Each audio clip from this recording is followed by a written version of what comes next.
Next on Channel 9.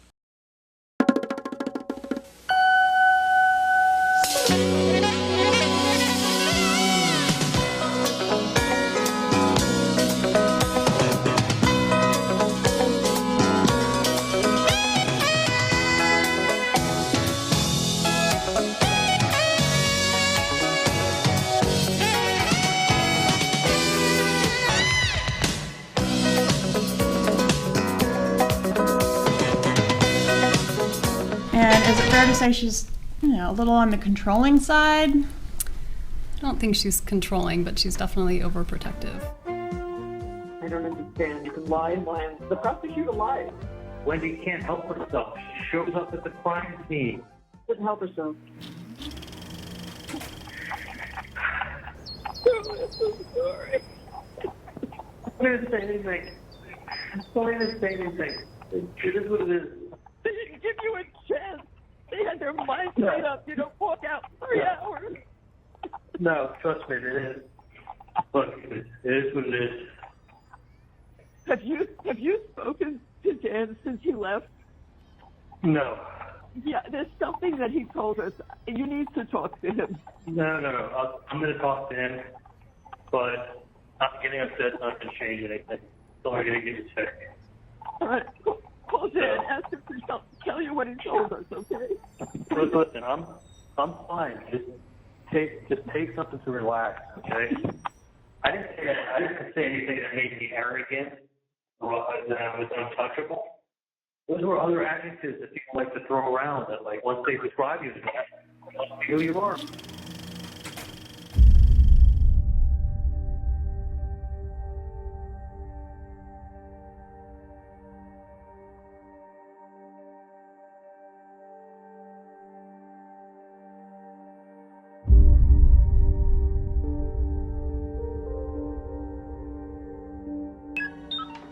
Now, let's see if we can't figure out what you are, my little friend. And where you come from. I saw part of the message. I seem to have found it. On 3 specific occasions in November 2013, the children informed Mr. Markel, "Abba, Dad, Grandma says you're stupid." When queried as to why Grandma, the maternal grandmother, would say such things, the children replied jointly that it is because she says you are trying to take her sunshines away from her. In December 2013, my child, the younger son, further stated to Mr. Markel in front of the former wife, "Abba, Grandma says she hates you." The children were visiting with their grandparents at that time. Mr. Markel is concerned that continued exposure to such negativity forms a foundation for parental alienation. That is what he is alleging in this document, yes. And this was filed in court. He filed this in court. On what date? It will be at the front of the document, right? Yes, ma'am, page 441.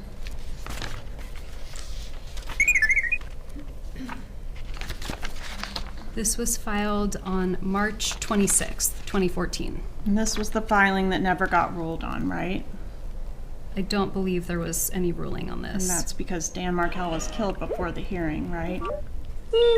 I don't know when it was scheduled for. It wasn't even scheduled yet. Okay. It was waiting to be scheduled when he was killed. Had somebody ask me that, like, a couple of years ago. It's like, did that really happen? Like, I could trust me. Nobody knew. Like, she showed up. They're like, man, that's like 1 in a million. Yeah.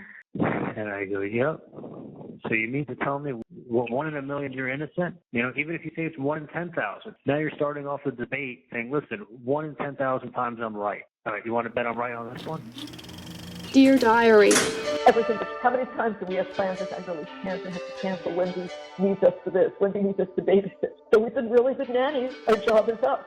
Because now the boys are older, they can go out with friends, they can do things on their own. So she doesn't need grandma and grandpa. Okay, pretty hurtful. I have one son that I don't speak with. I have one son who's close to being dead. And my daughter, whom I love, is doing this. I don't get it. I don't get it. I said to Harvey, I swear to God, our family was cursed. Absolutely cursed. And I don't know how to take care of it anymore. It's either a coincidence or she didn't stop. You say it over and over and over again. No evidence. How do you do that? No evidence. How do you do that? That's all I'm hearing from people. No evidence. How did they do that?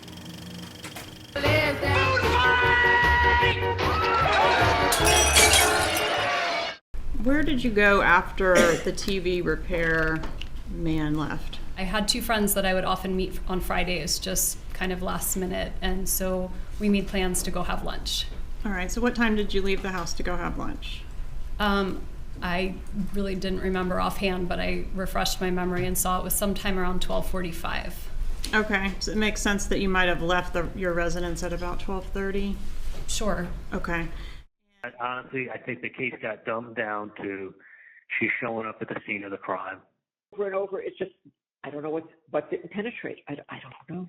If she wasn't showing up, okay, I could believe it maybe, but her showing up is the icing on the cake. And did you go to the crime scene or very near the crime scene on your way from your residence to, I guess, to lunch or to wherever you were going next? No, I did not. So you never turned on Trescott Drive that day? I went to turn on Trescott Drive, but I saw that it had been blocked off by some tape, and so I just kept driving on Centerville. Okay, and when you had to turn around at the tape, right, to go back out? I think I tried to turn right, and it couldn't turn, so I would have made like the kind of turn, like a K-turn, and kept going. Was there a roadblock there with? There was tape. Yeah, and an officer was there? I didn't see an officer, but I did see a car. A law enforcement marked vehicle? Okay, did you have any contact with the officer? No. Okay. You take snippets. You take snippets that are out of context, that don't mean anything, and you think that's yeah. Speaks to motive. Like I guess you could say anything speaks to motive. You know, anything involving any communication I have with Wendi must speak to motive. At the time that it got repaired. I honestly don't remember. Could it have been a long time, quite a long time? No, it could have been, I mean, I would be completely speculating. I don't remember how long it was broken for. Do you remember who repaired the TV? Yes, it was called the Geek Squad. Do you remember the window that the Geek Squad gave you for when they were going to be at your home to do this repair? I do. I think they said it was 8 to 12 or 9 to 1, something like that. And it came up the day of the murder and the day of the bump. Why is everybody talking TV talk? And the TV joke ties it all in. 1, 2, 3. And then she's showing up at the scene of the crime. They're like, man, that's like 1 in a million. We just want to say that we're not spirit bunnies anymore. We always hated that name. It bugged the heck out of Dina and me. It's just such a put down. Really. We know you've got a lot of spirit, everybody, right? And we're going to destroy Lincoln next week, all right? You know, it takes a lot of courage to get up here and do something that you know people will make fun of.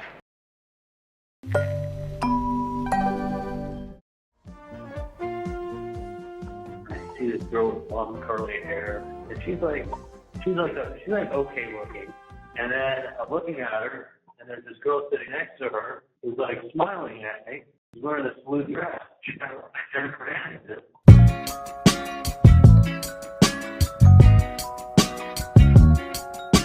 I'm like, oh, that girl's pretty cute. She's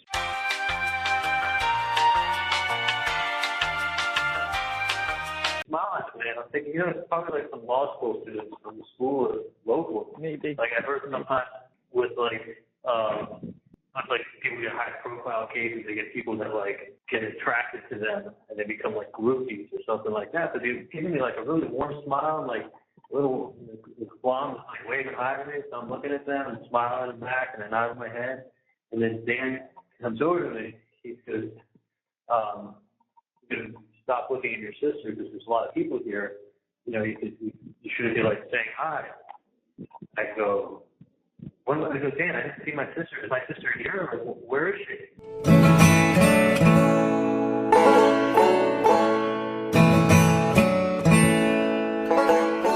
He goes, actually, the one thing that's kind of funny. He goes, you were just smiling and nodding your head at her.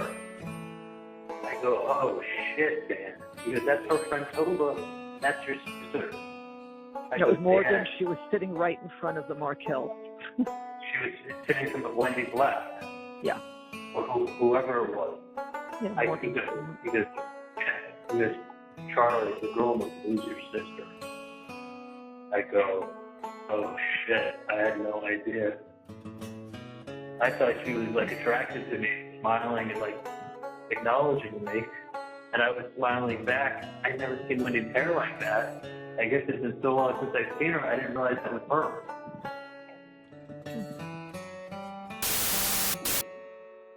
Right. I called back. I thought these girls were saying hi to me. That girl's her sister. I go, oh. Wow, you never told me. What's that? I said you never told me that. I haven't heard that before. Yeah. I didn't know it until after. And I saw them looking at me, and like the squad like gave me a little wave with the hand. We need to talk about your flair. Yeah. I thought people were being defensive. So I'm like, man, if he said something about my sister being here, I'm like, where is she? I haven't seen her yet. That's what I was talking to you about. Like, don't should be making contact. Like, oh yeah, I wasn't talking. Where's my sister at? That girl's her sister.